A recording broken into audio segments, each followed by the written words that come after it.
मेरे फेस की स्माइल को देख के आप समझ सकते हैं कि मैं इन बच्चों के साथ कितनी घुल मिल गई हूँ।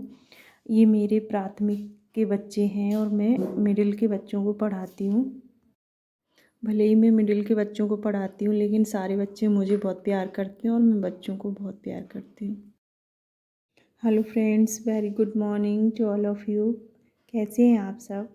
आशा करती हूँ कि आप सभी अच्छे होंगे, मस्त होंगे, मज़े में होंगे। तो मैंने ये फ़र्स्ट क्लिपिंग अपने स्कूल की बच्चों की दिखाई है और ये मैं बिस्किट डिस्ट्रीब्यूट कर रही थी बच्चों को। सैटरडे के दिन मैं बच्चों के लिए कुछ ना कुछ लेकर आती हूँ, तो वही मैं कर रही थी। मैं एक रिसेप्शन पार्टी में गई थी। जो मेरे पहले मकान मालिक थे ना, उनके यहाँ रहती थी मैं। वो भी आदिवासी थे, तो उनके यहाँ रिसेप्शन पार्टी थी, तो उन्होंने इनवाइट किया था, तो मैं गई हुई थी। सुबह के 5 बज चुके हैं और मैं उठ चुकी हूँ अपनी पढ़ाई के लिए। मैं MPPSC की प्रिपरेशन कर रही हूँ। तो ये मैंने आपको बाहर का व्यू दिखाया जिससे ये क्लियर हो कि अभी सुबह नहीं हुई है प्रॉपरली। सुबह के 5 बजे हुए थे। मैं उठ चुकी थी और मैंने अपने लिए ग्रीन टी और गर्म पानी कर लिया था और इसके बाद मैंने भगवान जी को प्रणाम किया और उसके बाद मैं पढ़ने बैठ गई। सबसे पहले मैं ईश्वर को धन्यवाद देती हूँ, उसके बाद ही मैं कुछ काम करती हूँ। इसके बाद ये मेरे पास बुक है ना, उसके 1-2 पेजेस मैंने पढ़े और इसके बाद मैंने है ना NCERT पढ़ा। क्लास 6 तो कंप्लीट कर चुकी हूँ मैं लगभग। मैंने क्लास 7th की हिस्ट्री पढ़ी, जो कि मैं 2nd और 3rd चैप्टर पढ़ा मैंने। इसमें बहुत सारा टाइम लगता है पढ़ने में। NCERTs को इतनी जल्दी से समझ में आती नहीं है, इसलिए मुझे इसमें पढ़ने में थोड़ा समय ज़्यादा कंज्यूम हो रहा था। और दोस्तों, मैं आपसे कहना चाहूँगी कि अभी है ना, मैं गवर्नमेंट टीचर हूँ MP में और मैंने MP ग्रेड 1 का एग्ज़ाम भी क्वालिफ़ाई किया हुआ है। मैं CTET क्वालिफ़ाइड भी हूँ और UP टेट भी बोथ क्वालिफ़ाइड हूँ। तो मेरी एक फ्रेंड का मैसेज आया था मेरे चैनल पे, तो उन्होंने बताया कि दीदी मेरी शादी को 13 साल कंप्लीट हो गए हैं और मैं भी कुछ अच्छा करना चाहती हूँ। तो मैं भी उनको ये सजेस्ट करना चाहती हूँ कि आप भी कर सकते हैं, चाहे 13 हो, 15 हो, 20 साल हो जाए। अगर अपने पास कुछ चांसेस हैं करने के या सीखने का या कुछ करने का जज्बा है, तो अपन बिल्कुल कर सकते हैं, क्यों नहीं कर सकते। तो उनको मैं एक मोटिवेशनल कोट सुनाना चाहूँगी, शायद उनको इससे बहुत अच्छा लगेगा कि तुम्हें कोई पढ़ा नहीं सकता, कोई आध्यात्मिक नहीं बना सकता, तुमको सब कुछ खुद से अंदर से ही सीखना होता है। आत्मा से अच्छा कोई भी शिक्षक नहीं है। यानी कि सारे जवाब हमारे अंदर हैं, हमें अपने आप से खुद से पूछने होते हैं कि सारे क्वेश्चन, सारे जवाब अपने अंदर ही हैं और हम किसी और से सलाह मशवरा करते रहते हैं कि हमें क्या करना चाहिए, क्या नहीं करना चाहिए। मेरी उम्र ये हो गई है, मैं कुछ नहीं कर सकती। तो ऐसा बिल्कुल भी नहीं है, आप भी कर सकती हैं और बिल्कुल कर सकती हैं। और उन्होंने ये भी बताया था, दीदी अपनी स्ट्रैटेजी बताना कि आप किस तरीके से पढ़ाई करती थी। तो एक दिन मैं आपको अपनी स्ट्रैटेजी भी बताऊंगी। बेसिकली स्ट्रैटेजी तो बताने में थोड़ा ज़्यादा समय लगेगा, क्योंकि बहुत लंबी जर्नी हो गई थी। मेरा स्ट्रैटेजी पढ़ने की लंबी जर्नी तो नहीं थी, बट रिज़ल्ट वगैरह आने में मैं सारा डिटेल्ड आपको बताऊंगी कि रिज़ल्ट कितने दिनों बाद आया था।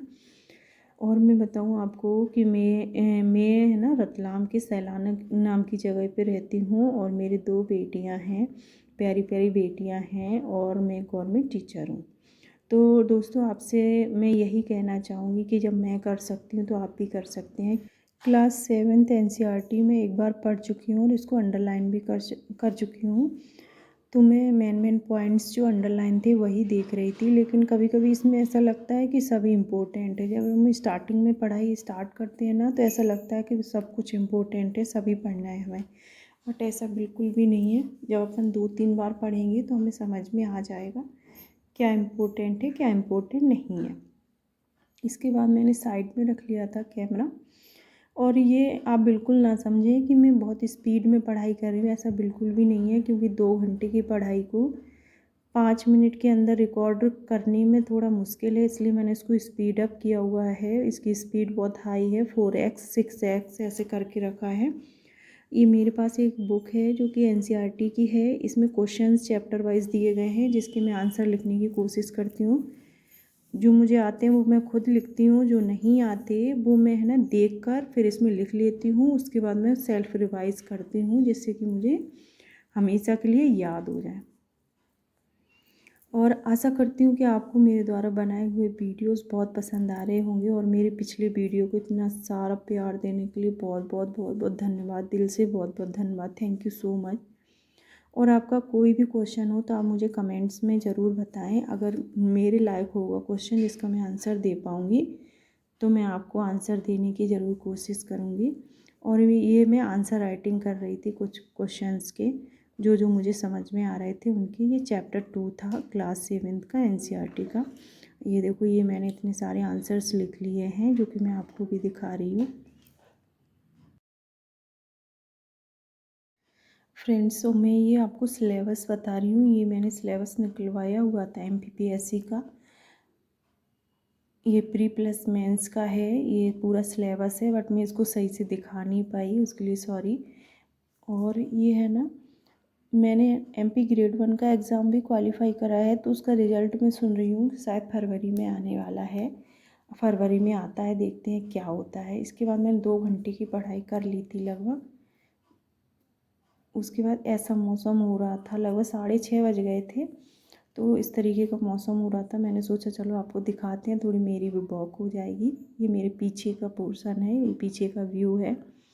इसके बाद फिर से मैं पढ़ने बैठ गई दोबारा से। तो ये मैंने कैमरा को सेल्फी मोड में रखा था, तो ये आपको उल्टा दिख सकता है, तो उसके लिए सॉरी बोलना चाहूँगी मैं, बट इट्स ओके। और ये मैं है ना लगभग 7 साढ़े 7 बजे तक पढ़ लेती हूँ, 7:30 बजे तक पढ़ती हूँ। उसके बाद फिर मैं किचन के कामों में लग जाती हूँ, बच्चों के लिए ब्रेकफास्ट, देन लंच अपने लिए, बच्चों के लिए, घर के लिए, सबके लिए बना के उसके बाद में अपने स्कूल के लिए निकल जाती हूँ। और उसके बाद मैं 5 बजे घर वापस आती हूँ। और मेरा स्कूल दूर है, इसलिए मुझे बहुत सारी ट्रैवलिंग भी करनी पड़ती है, लगभग 1 घंटे पौन घंटे मुझे ट्रैवलिंग करनी पड़ती है।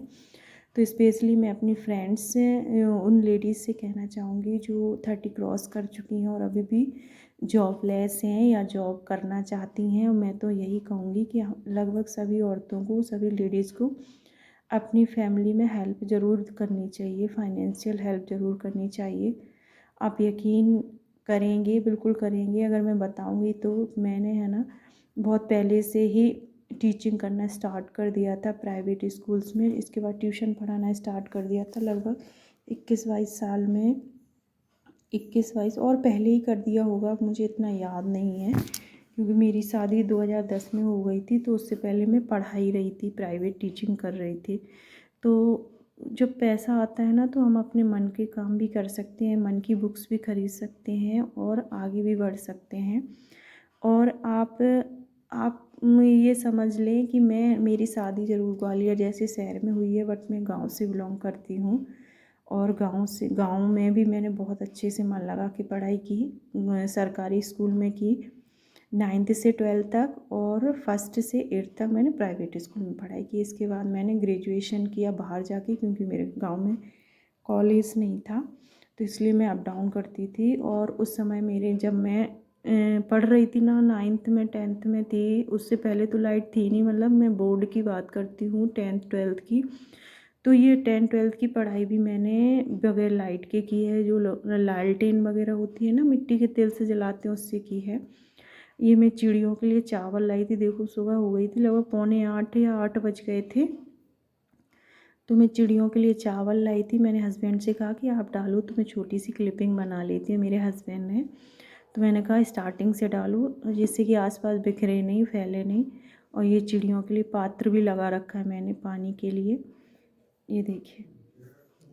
मैंने अपने हस्बैंड से बोला कि आप चावल डाल दो, तो मैं आपकी एक छोटी सी क्लिपिंग बना लेती हूँ जो मैं ऐड कर दूँगी। ये काम करना मुझे बहुत पसंद है। कुत्तों को बिस्किट खिला देती हूँ, रोटी खिला देती हूँ, चिड़ियों को चावल डाल देती हूँ, कबूतरों को दाने डाल देती हूँ। तो इसके बाद ब्रेकफास्ट की तैयारी हो रही थी, बच्चों के लिए पास्ता बन रहा है, बिकॉज सैटरडे था, सैटरडे को अपनी फेवरेट डिश लेके जाती हैं बच्चियाँ। तो उन्होंने बोला कि हमारे लिए पास्ता बना देना, तो वही पास्ता बन रहा था। ये हस्बैंड मेरे मसाले वगैरह डाल रहे हैं इसमें। हस्बैंड को कुकिंग बहुत अच्छे से आती है, तो अच्छा बहुत टेस्टी अम्मी खाना बनाते हैं।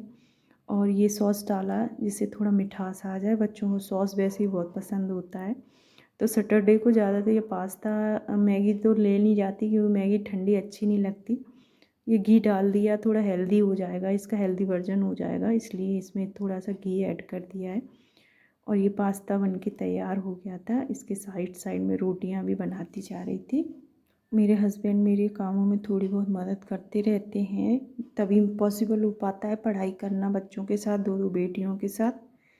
अदरवाइज़ अकेले कुछ करना इतना पॉसिबल नहीं है, इतना आसान नहीं है। तभी मैं इतना बड़ा डिसीजन ले पाई हूँ MPPSC की प्रिपरेशन का, क्योंकि मेरे हस्बैंड मेरी हेल्प करते हैं। इसलिए यही बोलना चाहूँगी कि आप भी अगर आगे बढ़ना चाहती हैं और आपको ज़रा सा भी सपोर्ट करने वाला कोई भी है तो आप उसकी बात ज़रूर मानें और आगे बढ़ने के लिए हमेशा सजग रहें, क्योंकि ज़िंदगी बहुत छोटी होती है और ऐसा नहीं है कि हम है ना कुछ कर नहीं सकते, बिल्कुल कर सकते हैं। मैं तो जानती हूँ कि जब मैं कर सकती हूँ ना इतने अभाव में, तो आप भी कर सकते, क्यों नहीं कर सकते। इसके बाद ये सब्जी का मसाला भुन रहा था, प्याज लहसुन वगैरह, भरवा भट्टी बन रहे थे उसके लिए।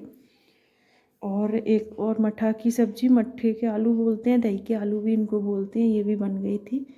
तो उसमें इसके लिए मैंने इसके साइड में, मुझे भरवा भट्टे बहुत पसंद है, इसलिए मैंने भरवा भट्टे भी बनाए और उसका रिव्यू दिखाया। इसके बाद मैंने ब्रेकफास्ट किया, देन मैंने लंच अपना पैक किया और मैं निकल ली अपने स्कूल। ये देखो मैं पहुंच चुकी हूँ अपने स्कूल। बस से उतरते ही रोड पर ही ये बेरिया लगी हुई है और घर भी बने हुए हैं आसपास। तो इसको देख के मेरे से रहा नहीं जाता, मैं इसका एक दो बेर तोड़ के ज़रूर खाती हूँ। इतने सारे बेर लगे हुए हैं इसमें, कुछ पके हैं कुछ नहीं पके हैं, तो मैं इसको तोड़े बगैर रह नहीं पाती, इसलिए मैंने 2 बेर तोड़े और इसके बाद मैं बताना चाहूँगी कि मुझे ज्वाइनिंग ट्राइबल डिपार्टमेंट में मिली है। तो मेरे पास जो पढ़ने आते हैं ना लोग, या मैं जिस एरिया में पढ़ाने जाती हूँ वहाँ पर सारे ट्राइब लोग ही रहते हैं, आदिवासी लोग ही रहते हैं। तो मैं दिखा रही थी कि एक जो आदिवासी लड़की थी वो अपने घर की पुताई यानी कि लिपाई कर रही थी गोबर से। और मैं पहुँच चुकी हूँ ऑफिस में, ये पिक्चर्स लगी थी मेरे ऑफिस में, वो मैं दिखा रही थी आप लोगों को। इसके बाद मैं माता सरस्वती को प्रणाम करती हूँ और 2 अगरबत्ती जलाती हूँ उनके सामने और रिक्वेस्ट करती हूँ कि हमारे बच्चों पे और हम पे सदैव आशीर्वाद बनाए रखें और कृपा दृष्टि बनाए रखें। सरस्वती माता सबको सद्बुद्धि दें, आगे बढ़ने में रहम करें, माता सबको सद्बुद्धि दें। तो ये 2 अगरबत्ती लगा दी थी मैंने। बच्चे मेरे आसपास ही घूम रहे थे क्योंकि आज सैटरडे था, तो मैं बच्चों के लिए बिस्किट या टॉफ़ीज़ या मैं केले हर सैटरडे को मैं ले जाती हूँ कुछ ना कुछ बच्चों को देने के लिए, क्योंकि मुझे बच्चों को देने में या किसी को भी मुझे डोनेट करना बहुत पसंद है। मैं अपनी कैपेसिटी के अकॉर्डिंग कुछ ना कुछ लोगों को देती रहती हूँ जो मैं दे सकती हूँ, चाहे फिज़िकल हेल्प हो। So thank you so much for watching.